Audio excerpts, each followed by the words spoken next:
सफाई कर्मचाऱ्यांसाठी राबविण्यात येणाऱ्या डॉक्टर बाबासाहेब आंबेडकर श्रम साफल्य घरकुल आवास योजनेच्या अंमलबजावणीसाठी महापालिका प्रशासनाने तात्काळ पावले उचलावीत।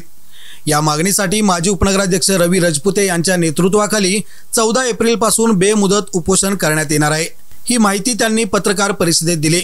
महापालिकेकडून योजनेच्या कार्यवाहीत सातत्याने दिरंगाई होत असल्याने सफाई कर्मचाऱ्यांमध्ये तीव्र संताप आहे। शासनाला योजनेसाठी जागा उपलब्ध करून द्यायची आहे, मात्र महापालिकेने यावर कोणतीही ठोस कारवाई केलेली नाही, असा आरोप राजपुते यांनी केला। 19 सप्टेंबर 2021 मध्ये तत्कालीन पालिकेने श्री मसोबा मंदिर आणि सोलगेमाळा परिसरात जागा निश्चित केली होती। 8 डिसेंबर 2022 रोजी नवीन ठरावाद्वारे महापालिकेने लालनगर कामगार चाळ खंजेरे क्वार्टर्स आणि न्यायालयासमोरील भाग येथे घरे बांधण्याचा निर्णय झाला। महापालिकेकडे अनेकदा सुधारित डीपीआर तयार करण्याची मागणी करूनही कोणतीही ठोस कारवाई झालेली नाही। महापालिकेच्या या दिरंगाईमुळे 750 सफाई कर्मचाऱ्यांच्या घरांचे स्वप्न अधुरेच राहिले आहे। त्यामुळे 14 एप्रिल डॉक्टर बाबासाहेब आंबेडकर यांच्या जयंतीदिनी स्टेशन रोडवरील आंबेडकर पुतळ्यासमोर बेमुदत उपोषण करण्यात येणार असल्याचे राजपुते यांनी स्पष्ट केले। या आंदोलनाकडे खासदार धैर्यशील माने, आमदार डॉक्टर राहुल आवाडे, माजी आमदार सुरेशराव हळवणकर, शिवसेना जिल्हाध्यक्ष रवींद्र माने तसेच महापालिका आयुक्त आणि इतर वरिष्ठ अधिकाऱ्यांची भूमिका काय असेल याकडे कर्मचाऱ्यांचे लक्ष लागले आहे। त्यांना न्याय मिळवून आम्ही दिले। 742 लोकांना फक्त न्याय द्यायचा, सगळ्यांना नाही, सफाईला नाही।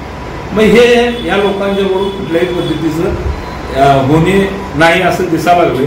त्यामुळं आम्ही असा निर्णय घेतलेला आहे। आज या स्टेजवर जे आलेले तुमच्या समोर लाभार्थी त्यातले आम्ही काल आम्ही नगरपालिकेमध्ये आयुक्तांना आणि योगायोगानं आमदार त्या ठिकाणी येणार होते, म्हणून आम्हाला समजल्यानंतर आम्ही काल 101 लाभार्थी घेऊन नगरपालिकेला निवेदन दिलेलं आहे। त्याच पद्धतीनं आमदार राहुल आवाड्यांना सुद्धा त्या ठिकाणी आले, त्यांना सुद्धा हे निवेदन दिलेलं आहे। आणि त्याच पद्धतीने धैर्यशील माने, माजी दोन्ही आमदार सुरेशरावजी हळवणकर साहेब, प्रकाशरावजी आवाडे, जिल्हाध्यक्ष रवींद्र माने यांना सुद्धा या ठिकाणी ही निवेदनं आम्ही दिलेली आहे। त्या निवेदनामध्ये आम्ही असं स्पष्ट सांगितलेलं आहे की योजना डॉक्टर बाबासाहेब, या योजनेचं नाव आहे डॉक्टर बाबासाहेब आंबेडकर श्रम साफल्य घरकुल आवास योजना। या बाबासाहेबांच्या नावावर असणारी योजना अजूनपर्यंत तुम्ही इम्प्लिमेंट केला नाही। पुढल्या महिन्यामध्ये डॉक्टर बाबासाहेब आंबेडकरांची जयंती आहे।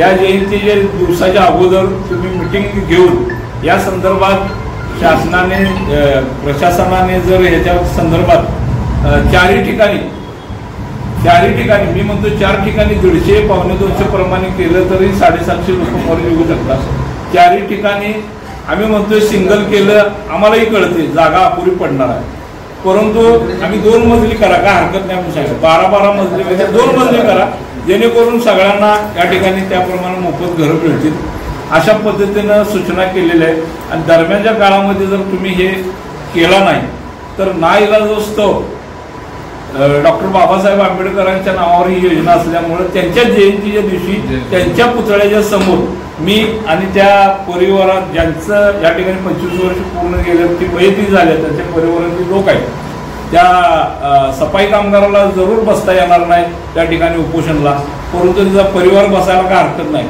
मी आणि त्यांचा परिवार जो कोण असेल त्यांना सगळ्यांना घेऊन मी उपोषणाचा इशारा त्या ठिकाणी दिलेला आहे। मी सर्व पत्रकारांना विनंती